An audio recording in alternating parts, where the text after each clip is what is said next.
제가 나누길 원하는 책의 제목은 기업이 원하는 변화의 리더라는 책입니다. 저자는 존 코터로 하버드 경영대학의 교수이고 현 코터사의 대표입니다. 이 책은 변화 관리 전반에 걸친 종합적인 지침서라고 할 수 있습니다.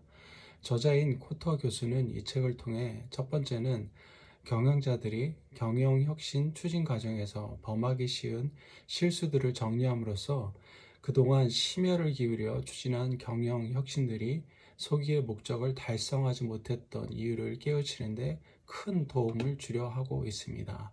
둘째로는 경영혁신에 성공하기 위해서는 8단계로 이루어진 경영혁신의 틀을 반드시 거쳐야 한다는 것을 이 책을 통해서 말하고 있습니다. 경영혁신을 이루기 위해 부닥치게 될 문제점들, 또 이를 해결할 수 있는 전략들에 대해서 나누고 있는데, 이를 위해 수십 가지 성공 사례와 실패 사례들을 들어서 현장감, 실용성을 높이고 있다고 말하고 있습니다. 저자는 경영혁신을 이루는 데 있어서 중요한 원동력이 되는 리더십이 차지하는 위치를 명확하게 설명하기 위해서 아무리 자질이 훌륭하다 해도 단순한 관리자적 정신 자세만을 가진 경영자는 경영혁신에 실패한다는 것을 담고 있습니다. 그러면서 마지막으로 저자는 사고의 시간적 영역을 넓히고자 하면서 오늘날 이렇게 살아갈 수 있도록 만든 지난 1세기 동안의 주요 사건을 되돌아보고 이들이 앞으로 다가올 21세기에는 우리에게 어떤 의미를 부여하는지를 찾아보고 있습니다. 책을 읽으면서 흥미로운 것은 저자는 이 책에서 각주나 주해가 없고 또한 다른 학자의 사례나 개념을 인용하지 않았다고 얘기합니다. 본인의 결론을 입증하기 위해 다른 학자의 문헌을 인용하지도 않았고 저자만의 이야기를 담은 책이라고 말하면서 점점 중요해지는 여러 가지 현안에 대해 그동안 저자가 본 것, 들은 것, 결론 내린 것들을 이 책을 통해서 전하고 있습니다. 다음으로는 이 책의 구체적인 내용입니다. 첫 번째는 변화를 망치는 8가지 실수에 대해서 다루고 있습니다. 경영혁신은 기업들로 하여금 빠르게 변하는 경영 환경에 적절하게 대처하게 했고 경쟁력에 있어서도 개선을 이루고 미래 회사 입지를 공고히 하는 데 도움을 주었지만 그럼에도 불구하고 경영혁신에는 어느 정도 부작용도 따르고 고통이 따르게 마련이라고 얘기합니다. 그러면서 많은 실수들을 저질러 왔는데 그 중에서도 공통적으로 범한 실수, 경영혁신에 왜 실패하는지, 즉 변화를 망치는 8가지 실수에 대해서 다음과 같이 말하고 있습니다. 첫 번째 실수는 자만심을 방치하였다는 것입니다. 경영혁신을 시도하려 할 때 가장 큰 실수는 동료, 경영진이나 직원들에게 충분히 위기의식을 불어넣기도 전에 혁신을 시작하는 것인데 이런 자만심이 팽배한 조직에서는 경영혁신을 하라고 하는 것은 불가능하기 때문이라고 이야기합니다. 두 번째 실수는 혁신을 이끄는 강력한 팀이 없다는 것입니다. 조직의 최고 경영자가 적극적으로 후원하지 않으면 경영 혁신은 실패하고 마는데 그 외에도 중요한 것은 혁신에 헌신적인 5명, 15명 혹은 50명 이상의 또 다른 사람들이 하나의 팀으로 똘똘 뭉쳐야 한다는 것입니다. 거의 모든 성공 사례는 항상 강력한 변화 선도팀이 있다고 말하고 있습니다. 세 번째 실수는 5분 안에 설명할 수 있는 비전이 없다는 것입니다. 비전은 우리가 아는 것처럼 조직이 나아가야 할 올바른 방향을 제시하고 한 방향으로 나아가도록 하므로 경영혁신 성공에 중요한 역할을 합니다. 그렇기에 적정한 비전이 없는 경영혁신은 자칫 조직을 잘못된 방향으로 이끌거나 방향 감각을 상실하게 만듭니다. 왜 경영 혁신을 해야 하는지 직접적인 이유가 되는 비전을 5분 안에 설명해서 사람들을 이해시키고 관심을 끌지 못하면 경영자로서 문제 있는 사람이라고 말하고 있습니다. 네 번째 실수는 비전을 전사적으로 전파하지 못한다는 것입니다. 대다수의 조직원이 단기적인 희생을 감수하면서까지 경영 혁신을 지원할 의지가 없으면 전사적인 혁신은 기대할 수 없다는 것이죠. 다섯 번째 실수는 방해물, 특히 무사 안일주의, 관리자를 방치해 둔다는 것입니다. 무엇보다도 새 비전의 수용을 가로막는 가장 큰 장애 요인은 새로운 환경에 적응하기를 거부하거나 경영혁신과 반대되는 고위 관리자들의 태도라고 할 수 있는데, 고위직에 있는 사람은 전체 혁신 활동을 망칠 수도 있다고 이야기합니다. 여섯 번째 실수는 단기간에 가시적인 성과를 보여주지 못한다는 것인데, 단기적인 성공을 이루어내는 것은 그것을 단지 희망하는 것과는 다르다고 이야기합니다. 희망하는 것은 소극적인 것이고 이루어내는 것이 적극적인 것이라고 이야기합니다. 성공한 예들을 보면 책임자는 가시적인 성과를 낼 수 있는 방법들을 열심히 찾아내고 연도별 목표를 세워 이들을 착오 없이 달성했다고 나눕니다. 일곱 번째 실수는 샴페인을 너무 일찍 터뜨린다는 것입니다. 성공을 축하하는 것도 좋지만 모든 일이 다 끝났다고 주장하는 것은 치명적인 실수라는 것입니다. 여덟 번째 실수는 새로운 제도를 조직 문화로 승화시키지 못한다는 것이죠. 새로운 조직 규범이나 공유 가치관에 뿌리를 둔 행동들이 자연스럽게 우러나오기 전에 경영혁신의 압력이 없어지면 성공했다고 믿었던 모든 혁신들이 하루아침에 물거품이 되는 수가 있다는 것입니다. 경영혁신이 조직 문화로 승화되기 위해서는 특히 두 가지 조건이 중요하다고 이야기합니다. 첫 번째는 경영혁신에는 권장하는 구체적인 행동과 태도가 업무성과 향상에 어떻게 기여하고 있는가를 직원들에게 널리 홍보하여야 한다는 것이고, 두 번째는 경영혁신이 뿌리 내리게 하기 위해서는 회사의 앞날을 책임질 다음 세대 경영자들이 새로운 체제를 지켜낼 수 있도록 그들에게 충분히 시간을 주고 관심을 기울여야 한다는 것입니다. 이런 8가지 실수로 인한 치명적인 결과를 이렇게 이야기합니다. 힘들어 개발한 전략들을 제대로 실행하지 못하고, 기업 인수합병으로 소기의 시너지 효과를 얻어내지 못하고, 리엔지니어링에 시간이 너무 오래 걸리고 비용도 많이 든다는 것이죠. 조직 축소에 소기, 원가 절감 효과도 거두지 못하고 품질 관리 운동도 바라던 성과를 얻어내지 못한다라고 이야기합니다. 그러면서 경영 혁신을 하지 않으면 안 되는 이유들에 대해서 이야기하는데, 그 이유로 경제적인, 사회적인 요인을 들고 있습니다. 경쟁이 갈수록 심화되고 변화가 빨라지는 위험적인 요소들과 더불어 시장 규모가 확대되고 무역 장벽이 감소하는 기회 요인도 동시에 발생하게 되는데, 이러한 위험 요소와 기회적인 요소들을 인식하고 기업은 근본적으로 경영 혁신을 해야만 한다고, 이 경영 혁신은 이 시대 가운데 필수적인 성공 요인임을 말하고 있습니다. 이 경영 혁신의 성공 사례들 두 가지 유형에 대해서 얘기하는데, 첫째로 효과적인 혁신은 다단계 변화 과정을 거치는 것으로 판명되었는데, 그 과정에서 변화에 대한 저항을 이겨낼 수 있는 힘과 의욕을 만들어내기 때문이라고 이야기합니다. 두 번째는 고도의 리더십 없이 단순히 효과적인 관리만 갖고는 혁신에 성공할 수 없다는 것입니다. 그러면서 이 혁신에 필요한 여러 단계들을 말하는데, 이 프로세스는 8개의 단계로 되어 있고, 각 단계는 혁신을 져야 하는 8가지 기본 실수들 하나하나와 관계가 있다고 나누고 있습니다. 처음 4단계는 딱딱하게 굳어있는 현재 상태를 유연하고 부드럽게 만드는 과정인데, 변화라는 것이 본질적으로 쉬운 것이 아니기 때문에 이런 노력은 필요하다고 말하고 있습니다. 5단계에서 7단계까지는 새로운 관행이나 제도를 도입하는 단계이고, 마지막 8단계는 새로운 변화를 기업 문화 속에 정착시키는 단계임을 말하고 있습니다. 이 단계를 거쳐가면서 무엇인가 성급하게 보여주려고 서두르는 사람들은 가끔 단계를, 그것도 많은 단계를 뛰어넘으려고 하고, 가끔 단지 5, 6, 7단계만 로 회사를 바꾸고자 한다는 것입니다. 그러면서 저자는 관리자와 리더십의 특성이 무엇인지를 나누면서 이 비교를 통해 혁신에 있어서 리더십의 중요성에 대해서 강조하고 있습니다. 다음으로는 변화를 성공으로 이끄는 8단계 과정에 대해서 나누도록 하겠습니다.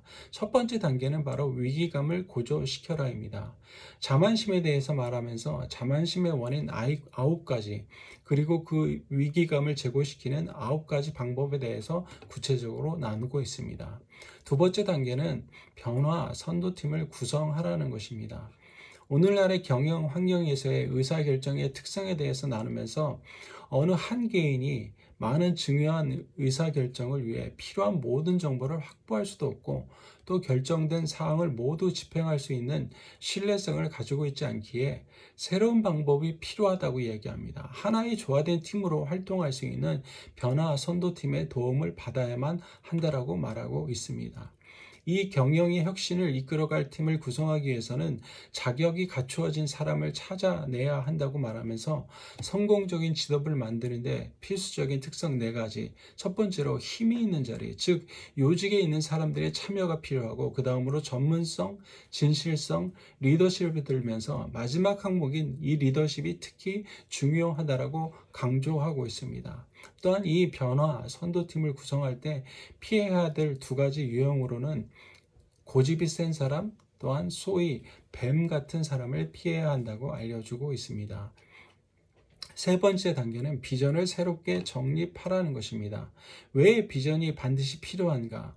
비전이란 한마디로 말하면 미래에 대한 그림으로 미래를 만들기 위해 왜 노력해야 하는지 직간접적으로 설명해 주기 때문입니다. 개인의 단기 이익보다 회사 전체에 도움이 되는 행동을 유발해 경영 혁신을 비전이 촉진시킨다는 것입니다. 비전은 또한 직원 개개인의 힘을 한 방향으로 모으는 마력을 가지고 있어서 직원들이 각기 다른 행동을 가장 효과적으로 조화를 이루게 하고 있습니다.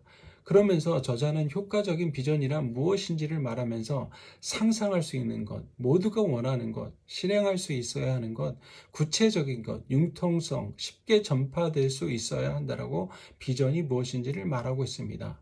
그럼에도 비전을 만드는데 힘든 5가지 이유들을 또한 우리에게 알려주고 있습니다. 효과적인 비전 만들기에 대해서 반드시 우리가 기억해야 될 것은 제대로 만들어지지 않는 비전은 아예 없는 것보다 못하고 제대로 만들어지지 않는 비전은 따르게 하는 것은 사람들을 벼랑 끝으로 내모는 것과 같다라고 스스로 헌신적이지 않으면서 이빨리만 하는 것은 환상만 일으켜 사람들을 혼란에 빠뜨릴 위험이 있다라고 이야기하고 있습니다. 4번째 단계는 의사소통을 실시하라는 것입니다. 참여를 이끌어내는 의사소통을 전개할 것에 대해 말하면서 비전을 전파하는 7가지 원칙들을 다음과 같이 나누고 있습니다. 즉, 쉬운 용어를 사용하라는 것. 2번째는 은유법, 유추법, 그리고 사례를 이용하라는 것이고, 3번째는 다양한 방법과 기회를 이용하라는 것이고, 그 다음은 반복하고, 그리고 또 반복하라는 것입니다. 그 다음으로는 솔선수범이 중요함을 이야기하고 있고, 마지막으로는 모순처럼 보이는 사실은 분명히 해명하라는 것입니다. 먼저 잘 들은 뒤 잘 듣게 만들으라고 이 의사소통의 7가지 원칙을 나누고 있습니다. 5번째 단계는 권한을 부여하라는 것입니다. 조직 구조가 어떻게 비전을 해치는가를 말하면서 물론 조직 구조가 항상 장애물이 되는 것은 아니라고 이야기합니다. 그러나 잘못된 조직 구조 때문에 직원들이 일을 스스로 처리할 수 있는 권한을 갖지 못하면 결과적으로 비전을 성취하지 못할 확률은 아주 높다라고 말합니다. 성공적인 경영 혁신을 위한 권한이임이 필요함을 말하고 있습니다. 6번째 단계는 단기간에 성공을 이끌어내라는 것입니다. 작지만 단기적인 성공들은 회의론자들을 무력하게 만드는 효과가 있기 때문입니다. 가시적인 성과를 보여줌으로써 변화 선도팀은 그들의 비전이 옳다는 것을 확실히 믿게 해서 여론을 좋은 쪽으로 몰고 갈 수 있고, 또한 단기적 성공을 미리 계획해 보는 것은 대대적인 경영 혁신을 성공시키려고 열심히 노력하는 사람들에게 중간 점검과 같은 역할을 한다는 것입니다. 이 6번째 단계에서 만들어내는 결과물은 가시적이어야 한다는 것입니다. 모호한 것은 하등 도움이 되지 않고 비슷한 정도로도 도움이 되지 않는다고 이야기합니다. 이 단기적인 성공에는 적어도 3가지 특성이 있어야 합니다. 첫째, 눈에 보여야 한다. 즉, 많은 사람들이 그 결과가 진짜인지 가짜인지 직접 볼 수 있어야 한다는 것입니다. 2번째, 모호하지 않아야 한다는 것. 즉, 결과를 두고 왈가왈부 논쟁이 없어야 한다는 것이고, 마지막으로 3번째는 경영혁신 운동과 분명히 연계되어 있어야 한다는 것입니다. 7번째 단계는 이 변화의 속도를 늦추지 말라는 것입니다. 저자는 7단계에서 해야 할 일들은 더 많은 혁신 프로젝트를 추진하고 더 많은 사람을 참여로 돕도록 만들고 고위 경영자들의 리더십이 필요하고 하위 관리자들도 자신이 맡은 구체적인 프로젝트 관리와 리더십을 발휘하고 불필요한 관련성을 제거하는 일들을 해야 한다라고 말하고 있습니다. 그러면서 저자는 이 단계에서도 역시 리더십이 대단히 중요하다라고 강조합니다. 마지막 8번째 단계는 변화를 정착시키라는 것입니다. 마지막 단계에서 저자가 말하는 해야 할 일은 바로 기업 문화 혁신이라는 것입니다. 기업 문화 혁신은 처음이 아닌 맨 마지막이라는 것인데 행동 규범과 공유 가치관을 고치는 것은 혁신 과정의 맨 마지막 단계라는 것입니다. 그 이유는 새로운 제도들이 효과 있고 과거의 것보다 낫다는 것은 분명히 검증된 뒤에야 기업 문화 속에 뿌리를 내리게 되기 때문이라고 이야기하고 있습니다. 그러면서 이 8단계를 거쳐서 저자는 21세기에 우리에게 무엇을 요구하는지 질문합니다. 21세기는 모든 산업계의 경쟁이 더욱 치열해질 것이고 어떤 기업이든 한층 더 큰 위험에 봉착하게 되는 동시에 더 훌륭한 사업 기회를 맞이하게 될 것인데 이 기업의 변화 속도 가운데 어떻게 21세기에 적응해야 될지에 대해서 질문하면서 앞서가는 기업의 조건을 우리 가운데 알려주고 있습니다. 위기감을 유지한다. 팀 체제를 효과적으로 운영한다. 리더십을 배양한다. 직원들에게 최대한 자율성을 보장한다. 수평적이고 군살이 없는 조직 구조를 유지한다. 조직 청소 작업을 통해 부서의 독립성을 높인다. 적응력 높은 기업 문화를 구축한다. 점진적인 변화에 대한 미련을 버린다. 이런 앞서가는 기업의 조건을 이야기합니다. 그러면서 저자는 20세기 기업과 21세기 기업을 서로 비교하면서 나누는데 21세기를 살아갈 직원은 20세기보다 더 지도력과 관리에 대해 알고 있어야 한다라고 우리 가운데 권면합니다. 또한 21세기형 관리자는 특히 지도력에 대해서 지금보다 더 훨씬 많이 알아야 되는데 이러한 경영 기술 없이는 환경 변화에 역동적으로 적응해 나가는 기업이 될 수 없기 때문이라고 이야기합니다. 그러면서 저자는 또한 21세기형 경영자 모델에 대해서 이야기하는데 21세기형 경영자가 되기 위해서는 경영혁신을 주도하는 리더가 되기 위해서는 평생학습이 필요하다라고 이야기합니다. 그러면서 평생학습을 돕는 정신적인 습관에 대해서 우리 가운데 알려주고 있는데 그 습관으로는 첫 번째 위험에 도전해야 한다는 것이죠. 기꺼이 안락함을 포기하라는 의지를 가지라는 것이고 두 번째는 겸손과 자기 반성입니다. 성공과 실패, 특히 실패에 대한 솔직한 평가가 있어야 한다는 것이고 또 다른 것은 남의 말을 열심히 듣는 경청함이 필요한다는 것이고 마지막으로는 새로운 생각에 대한 열린 마음을 가져야 한다는 것입니다. 그러면서 이 책의 결론으로 미래를 향해 도약하자라고 도전을 합니다. 앞으로 20, 30년 동안 과거에만 집착하는 전략은 점점 쓸모가 없어지게 될 것이고 변화에 대처하는 방법을 지금 당장 배우기 시작하는 것이 우리가 지닌 지도자로서 잠재력을 개발하는 것이 그리고 경영 혁신을 추진하는 회사를 도와주는 것이 우리에게 훨씬 이득이 될 것이라고 이야기하면서 위험 부담은 있지만 미래로 도약해 나가는 것이 훨씬 유리하고 또한 늦게 하는 것보다 되도록 빨리 하는 것이 더욱 유리할 것이라고 저자는 우리 가운데 도전하면서 이 책을 마치고 있습니다. 그 다음은 이 본도서가 본인의 논문 작성에 끼친 영향에 대해서 나누도록 하겠습니다. 우리 모두가 기업이 변해야 한다는 고민을 하는 것은 사실입니다. 경영혁신은 기업만이 아닌 우리가 살아가는 사회의 모든 영역에서 화두인 것 같습니다. 그러면서 변화를 위한 경영혁신에 대한 열망을 가지고 시행해 보려고 합니다. 그러나 이 변화라는 것을 이상적인 단어로 여기고 너무 쉽게 접근하는 것이 현실인 것 같습니다. 그렇게 모두가 경영혁신을 확신하고 주장하지만 여러 실수들을 거치면서 좌절되고 포기하는 이 과정이 반복될 수밖에 없는 것 같습니다. 어떤 의미에서 경영혁신의 실패 요인은 전략을 잘못 짜서라기보다는 알고 있지만 실행에 옮기지 못하는 이유가 가장 크다라고 보여집니다.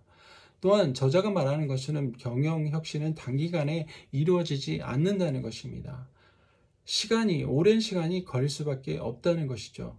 그렇기 때문에 짧은 기간 내에 이룰 수 있는 단기 목표에 경영 혁신의 목표를 두고 그것이 경영 혁신을 이룬 것이라고 일찍이 샴페인을 터뜨리는 오류를 범해서는 안 된다는 것을 이 책을 통해서 다시 한번 확인해 봅니다. 이 책의 내용을 개인의 삶에 비춰본다면 제 자신 스스로도 사실 변화에 대한 갈망은 있지만 여전히 기존의 체계나 시스템이 유지되는 것에 익숙해져 있고 현 상태의 안정감을 느끼기에 무언가 시스템을 바꾸고 잘 진행되고 있는 것 같은 현 상황을 바꾸는 것이 왠지 어색하고 불편함을 느끼는 것이 본인의 성향인 것 같습니다. 그렇기 때문에 변화라는 것의 필요성을 알지만 적극적으로 반응하려 하지 않는다는 것입니다. 또한 본인의 선교 현장 상황에 비춰보았을 때도 그 나라의 체계나 시스템 자체가 혁신, 변화라는 것에 어딘가 모르게 알레르기 반응을 일으키는 것이 현실입니다. 그렇지만 아이러니하게도 정부 차원에서는 개발 혁신, 새로운 것들을 주장합니다. 그러나 현장의 노동자들이나 주민들은 그런 것을 달가워하지 않고 현재의 상태가 그냥 지속되는 것에 안정감을 느끼고 살아가고 있다는 것입니다. 그럼에도 불구하고 저자가 말하는 것처럼 이 21세기 변화의 과정 가운데 북한 역시 제외될 수 없고 이제는 과거의 것이 아닌 혁신과 변화의 물결에 동참하는 것이 반드시 필요한 것이기에 저자가 주장하는 이 혁신과 변화를 위한 과정 가운데 하나하나 점검해 보아야 할 필요들이 있기에 저자가 알려주는 이 변화를 망치는 8가지 실수, 변화를 성공으로 이끄는 8가지 단계의 요소들을 개인과 선교 현장 가운데 적용해 보는 것이 반드시 있어야 함을 보게 됩니다. 저자인 이 코터 교수가 주장하는 단계 가운데 본인의 논문 작성에 영향을 끼치므로 선교 현장 가운데 변화를 위해서 적용해야 될 부분들이 있는데 첫째는 특별한 이 선교 현장 가운데 서로 신뢰를 구축하는 것의 중요성을 좀 보게 됩니다. 공동 목표를 갖는 데 도움이 되기 때문입니다. 함께 일하는 사역자들이 서로 믿고 신뢰가 쌓이게 된다면 공동 목표를 향해 함께 갈 수 있기 때문입니다. 두 번째 논문에 영향을 미치는 부분은 이 8단계 중 6번째 단계인 단기간의 성과를 보유한다는 내용입니다. 혁신을 이끈다면 일반적으로 장기적인 비전을 가지고 눈에 보이는 가시적인 성과에 만족하지 말고 나가야 한다고 주장하는데 오히려 저자는 단기적인 성과를 보이는 어떤 것들이 필요하다고 말하고 있습니다. 어떤 의미에서 생각지 못했던 부분에 저자는 독자들에게 해안을 주고 있다고 봅니다. 어느 회사든 단체든 변화에 대해서 거부감을 느끼거나 기존에 해왔던 것에 안정감을 느끼기 위해 새로운 것, 변화에 대한 불편함을 느끼고 거부감을 여러 방면으로 표현함으로 혁신에 방해를 주는데 그런 사람들을 입 다물게 하는 것이 바로 단기적인 성과, 그것이 드러나야만 영향력을 줄 수 있다고 말하고 있다는 것입니다. 세 번째로 논문에 영향을 끼치는 부분은 기업에 뿌리 내리고 있는 기존의 가치관, 기업 문화를 이해하고 바꾸려고 하는 자세와 태도가 필요하다는 것인데 이 영역에 있어서 저자가 마지막 단계에 다루고 있는 변화를 정착시켜라의 부분에서 새로운 시각을 갖게 하고 있는 것 같습니다. 새롭게 배우는 것은 일반적인 변화와 경영 혁신을 이루기 위해서는 처음부터 기업의 문화를 바꿔나가려고 하는데 거기에 많은 시간과 에너지를 소비하는 것이 사실입니다. 그러나 저자가 말하고 있는 것처럼 기업 문화 혁신은 맨 처음이 아니라 맨 마지막에 하는 것이라는 나눔은 많은 생각을 하게 하는 것 같습니다. 저자의 말처럼 기업 문화가 바뀌면 경영 혁신의 나머지 부분은 성공 가능성을 높아지고 실천하기도 쉬워진다는 이 이론은 틀렸다라고 확신에 찬 주장에 동의할 수밖에 없는 것 같습니다. 기업 문화는 사람들의 행동이 바뀌고 일정 기간 동안 이 바뀐 행동들로 인해서 집단 전체가 이익을 보고 난 후에 사람들이 이 새로운 행동과 개선된 성과 사이에 어떤 분명한 인과관계가 있다는 것을 알게 된 뒤에야 바뀌게 되는 것을 때문임을 알게 하는 것 같습니다. 마지막으로 논문에 영향을 미치는 영역은 저자인 코터가 말하는 것처럼 변화 리더십에서 너무나 중요한 것은 비전이라는 것입니다. 비전이 있어야 구성원들이 기업이 원하는 목적이 무엇이고 방향성을 이해하고 따라갈 수 있기 때문입니다. 그런 의미에서 비전은 명확히 제시되어야 한다는 것을 알 수 있습니다. 또한 그 비전을 가지고 변화의 필요성에 대해서 구성원들과 효과적인 소통이 있어야 성공적인 변화가 일어날 수 있다는 것입니다. 저자가 말하고 있는 것처럼 모든 기업이 경영 혁신을 외치고 있음으로 인해 경쟁은 더 심화되고 변화의 시간은 빨라지고 있습니다. 이런 변화의 시대에 이 책에서 나누고 있는 변화의 리더가 되기 위해서 평생 학습을 하라는 제안은 깊이 숙고하고 실행에 옮기는 것이 반드시 필요하고, 이 책을 통해서 코터가 나누는 변화 리더십의 핵심 가치를 이해하고 8단계 과정을 거쳐 나간다면 개인과 선교의 현장에 성공적인 변화가 일어나리라는 소망을 갖게 하는 것 같습니다. 이상 독서 보고를 마치도록 하겠습니다.